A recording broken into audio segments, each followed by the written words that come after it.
Hello అండి. అందరికీ నమస్కారం. Welcome back to my channel vibe and shine by Sindhu. ఈరోజు మీరు చూడబోయే very easy and tasty breakfast recipe అండి టమాటా బాత్. అదే అండి అందరూ సౌత్ ఇండియన్ పెళ్ళిల్లో కామన్‌గా పెట్టే టిఫిన్ టమాటా బాత్.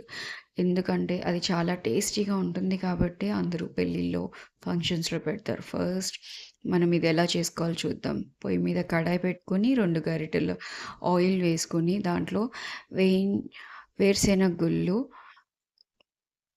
పచ్చిశనగపప్పు, మినప్పప్పు, ఆవాలు వేసుకొని బాగా దోరగా వేయించుకోవాలండి.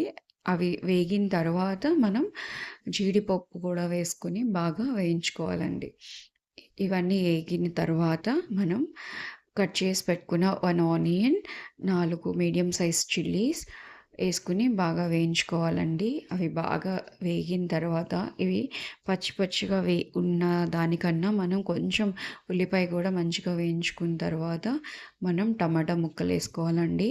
ఇప్పుడు మనం టమాటాలు మగ్గటం కోసం కొంచెం ఈ టమాటాస్ కోసమే కొద్దిగా సాల్ట్ ఏసుకోవాలండి. ఏసుకొని అటు ఇటు కొంచెం గరిటెతో కలుపుకున్న తర్వాత మనం టమాటాలు మగ్గటం కోసం లిడ్ క్లోజ్ చేసుకోవాలండి. ఒక జస్ట్ 2 మినిట్స్ లిడ్ క్లోజ్ చేసుకుంటే అవి బాగా మెత్తగా మగ్గిపోతాయండి. టమాటాలు మెత్తగా మగ్గిపోతేనే ఉప్మా టేస్ట్ బావుంటుందండి.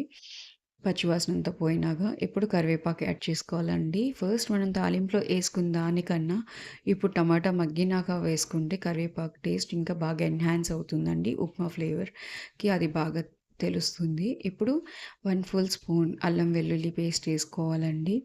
ఇది బాగా పచ్చి వాసన పోయినంత వరకు బాగా వేయించాలండి. లేకపోతే ఉప్మా టేస్ట్ బాగోదండి. మనకి పచ్చి స్మెల్ వస్తుంది. ఇది బాగా వేయించుకున్న తర్వాత మనం ఏ బౌల్ అయితే ఉప్మా తీసుకున్నామో ఆ బౌల్‌తో 3 టైమ్స్ వాటర్ తీసుకోవాలండి. అది 1:3 వాటర్ తీసుకోవాలండి.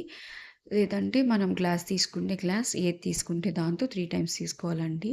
మేము చేసుకున్న కన్సిస్టెన్సీ కంటే ఇంకా లూజ్‌గా కావాలంటే ఇంకో 1 glass or half glass water extra add చేసుకోవాలండి. ఈ టైంలోనే మనం సాల్ట్ ఇందాక మనం ఉప్మా మగ్గడం కోసం ఏసామండి. రిమైనింగ్ సాల్ట్ ఇప్పుడు యాడ్ చేసుకొని లిడ్ క్లోజ్ చేసుకోవాలండి. ఇప్పుడు వాటర్‌లో బాగా మరిగినాక ఇప్పుడు కొత్తిమీర యాడ్ చేసుకొని 1 మినిట్ అది బాయిల్ అయినాక ఇప్పుడు ఉప్మా రవ్వ యాడ్ చేసుకోవాలండి. అది సూజీ అంటారు కదా! యాడ్ చేసుకోవాలండి. యాడ్ చేసుకున్నప్పుడు మీడియం ఫ్లేమ్‌లో ఉంచుకొని మనం గరిటెతో తిప్పుకుంటా ఉండాలండి. లేకపోతే ఉప్మా ఉండలు కట్టేస్తుంది. అసలు టేస్ట్ బాగోదు. మనం అది ఉప్మా రవ్వ ఏస్తున్నంత సేపు గరిటెతో తిప్పుతూ ఉండాలండి. తర్వాత కూడా మనం ఆపకూడదు. ఒక 1-2 మినిట్స్ బాగా గరిటెతో తిప్పుతా ఉండాలండి. లేకపోతే ఉండలు కడుతుంది. అలా తిప్పుకున్న తర్వాత కొంచెం ఉప్మా దగ్గరికొస్తుంది. ఇంకా రెడీ